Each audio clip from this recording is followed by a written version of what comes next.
भारत के 23 साल के एक लड़के की सभी आइडेंटिटी को नष्ट कर दिया जाता है। उसका राशन कार्ड, पहचान पत्र और उससे जुड़ी हुई पहचान की सभी चीज़ों को जला दिया जाता है। हिंदू धर्म में जन्म लिए इस लड़के की खतना कराई जाती है। अरेबिक और कुरान पढ़ाकर उसको नई पहचान दी जाती है, नबी अहमद शाकिर। अब उसको बतौर जासूस बनाकर पाकिस्तान भेजा गया। सालों तक पाकिस्तान में रहा, कराची यूनिवर्सिटी से पढ़ाई की, पाकिस्तानी सेना में भर्ती हुआ, मेजर रैंक तक पहुंचा। पाकिस्तानी लड़की से इश्क हुआ, फिर उसी से शादी की, एक बेटा हुआ। पाकिस्तान की खुफिया जानकारियां भारत भेजता रहा। पाकिस्तान के खुफिया तंत्र को तो छोड़िए, उसकी खुद की पत्नी को भी कभी भनक तक नहीं लगी कि उसका पति एक भारतीय जासूस रविंद्र कौशिक है। कुछ सालों के बाद पकड़ा गया तो वो भी भारत के भेजे दूसरे जासूस की वजह से। 18 साल पाकिस्तान की अलग अलग जेलों में रहा, रोंगटे खड़े कर देने वाली भीषण यातनाएं सही, लेकिन कभी मुंह नहीं खोला।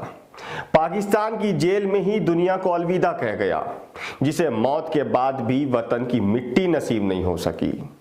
अपने देश के सम्मान के लिए देश के राज दिल में ही दफन कर गया।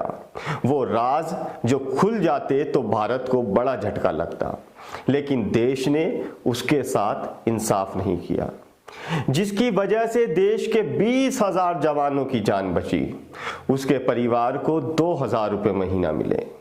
2006 में उसकी मां की भी मौत हुई तो वो 2,000 रुपये की मदद भी बंद हो गई। बहुत कम लोग समझे होंगे कि मैं किसकी बात कर रहा हूं। ब्लैक टाइगर रविंद्र कौशिक, भारत का एक महान जासूस। ब्लैक टाइगर नाम दिया भारत की प्रधानमंत्री इंदिरा गांधी ने। किसी दूसरे देश में जाकर जासूसी करना कोई हैरानी वाली बात नहीं है, ऐसा होता है।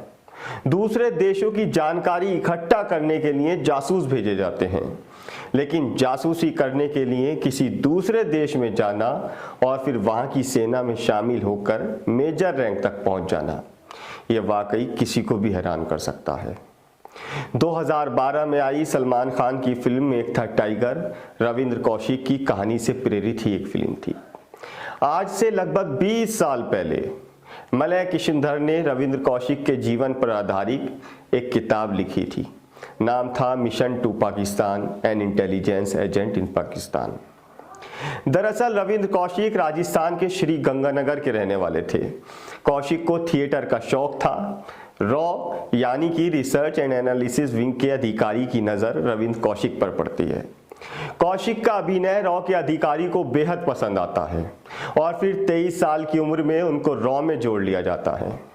2 साल की कड़ी ट्रेनिंग दी गई, उर्दू, अरेबिक, कुरान पढ़ाया गया, नमाज और मुस्लिम रीति रिवाज सिखाए गए। किसी को शक ना हो इसके लिए उनकी खतना भी कराई गई। 1975 में रॉ ने रविंद्र कौशिक से जुड़े सभी इंडियन रिकॉर्ड्स को नष्ट कर दिया।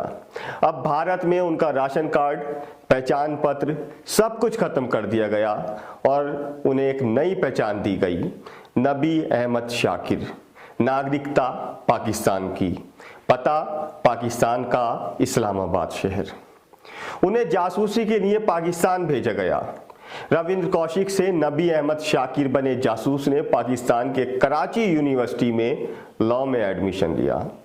लॉ की पढ़ाई पूरा करने के बाद सोचा कि अगर मुझे जासूसी ही करनी है तो क्यों ना पाकिस्तानी सेना में ही भर्ती हुआ जाए, जासूसी का काम आसान हो जाएगा। फिर पाकिस्तानी सेना में मिलिट्री अकाउंट्स डिपार्टमेंट में बतौर कमीशन अधिकारी ज्वाइनिंग की और फिर मेजर रैंक तक पहुंचा। पाकिस्तानी सेना में रहते हुए कौशिक को वहां की अमानत नाम की लड़की से इश्क हुआ। दोनों ने शादी की, एक बेटा भी हुआ, लेकिन उनकी पत्नी को भी उनके पकड़े जाने से पहले कभी शक नहीं हुआ कि उसका शौहर है तो पाकिस्तानी सेना का अफसर, लेकिन दरअसल ये भारत का एक जासूस है। कौशिक ने पाकिस्तान की सेना में रहते हुए बेहद गोपनीय और संवेदनशील जानकारियां भारत को भेजी, जो भारत के बहुत काम आई भी। यही वजह थी कि उस समय की प्रधानमंत्री इंदिरा गांधी ने रविंद्र कौशिक को ब्लैक टाइगर नाम दिया। समय गुजरता गया लेकिन किसी को शक नहीं हुआ। फिर साल 1983 में उनका राज खुला, लेकिन वो भी अपनी गलती से नहीं बल्कि भारत के ही भेजे दूसरे जासूस की वजह से। तब रॉ ने इनायत मसीह नाम के दूसरे जासूस को पाकिस्तान भेजा था। इनायत से कहा गया था कि पाकिस्तान जाकर वो रविंद्र कौशिक के संपर्क में रहेंगे, लेकिन इस दौरान ही इनायत मसीह पाकिस्तान खुफिया अधिकारियों के हत्थे चढ़ गया। यातनाएं दी गई तो इनायत टूट गया। उसने मेजर नबी अहमद शाकिर यानी कि रविंद्र कौशिक का राज भी खोल दिया। पाकिस्तानी अधिकारियों ने इनायत मसीह के माध्यम से कौशिक को एक पार्क में मिलने के लिए बुलाया और फिर वहां उनको गिरफ्तार कर लिया गया। 2 साल तक बेहद ही भयंकर यात्राएं दी गईं। लालच दिया गया कि भारतीय सेना की गोपनीय जानकारी दे दो तो तुम्हें आज़ाद कर दिया जाएगा। 1985 में उन्हें फांसी की सज़ा सुनाई गई। बाद में इस सज़ा को उम्र कैद में बदल दिया गया। 2001 में जेल में ही रविंद्र कौशिक का दिल का दौरा पड़ने से मौत हो गई। उससे पहले रविंद्र कौशिक को टीबी नाम की बीमारी भी हुई थी। मुल्तान की सेंट्रल जेल में ही उनकी कब्रगाह बनाई गई। उनकी मौत के कुछ महीनों के बाद ही उनकी पिता की भी मौत हो गई। द टेलीग्राफ की एक रिपोर्ट के मुताबिक पाकिस्तान की जेल में रहते हुए वो अपने परिवार को खत लिखा करते थे। गिरफ्तारी के बाद भारत सरकार ने जिस तरह से उन्हें त्याग दिया था उससे वो काफ़ी दुखी थे। ऐसे ही एक खत में उनका दर्द छलका था, जिसमें उन्होंने लिखा था, क्या भारत जैसे बड़े देश के लिए कुर्बानी देने वालों को यही मिलता है। हिंदुस्तान टाइम्स की एक पुरानी रिपोर्ट में उस खत का भी जिक्र किया है, जिसे उन्होंने अपनी मौत से महज 3 दिन पहले लिखा था। उन्होंने लिखा था, अगर मैं अमेरिकी होता तो मैं 3 दिन के भीतर ही इस जेल से निकल चुका होता।